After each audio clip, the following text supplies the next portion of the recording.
Hi friends, నమస్తే. నిన్న మీకు చెప్పినట్టుగా ఈ నెక్స్ట్ వీడియోలో ట్యాక్స్ అప్డేట్ ఇస్తాను కదా. సో ఇప్పుడు ట్యాక్స్ అప్డేట్ ఏంటంటే అప్డేటెడ్ రిటర్న్ అన్నట్టు. అప్డేటెడ్ రిటర్న్ అంటే ITRU అండర్ సెక్షన్ 139(8A).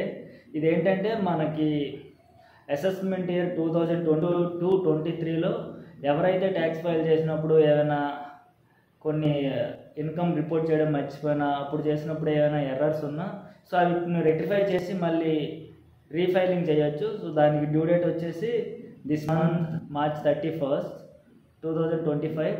దానికి ఇప్పుడు మనం 50% అడిషనల్గా ట్యాక్స్ పే చేసి మనం ఆ ఎర్రర్స్ అన్ని రీఫైల్ చేస్తే మంచిది. ఇప్పుడు ఎందుకంటే ఫర్దర్గా మనకి ఇన్కమ్ ట్యాక్స్ నుంచి నోటీస్ రాకుండా ఉంటుంది. మన ఇన్కమ్ అంతటిని గవర్నమెంట్కి పర్ఫెక్ట్గా మనం రిప్రజెంట్ చేస్తాం కాబట్టి, సో అది ఎవరైనా ఫైల్ చేసే వాళ్ళు ఉంటే షేర్ చేయండి. అలాగే మీకు ఇండివిజువల్ ఎంత ఇన్కమ్ వచ్చినా ఇన్కమ్ ట్యాక్స్ రిటర్న్స్ చేస్తే ఫర్దర్గా మీకు చాలా బెనిఫిట్స్ ఉంటాయి. Thank you.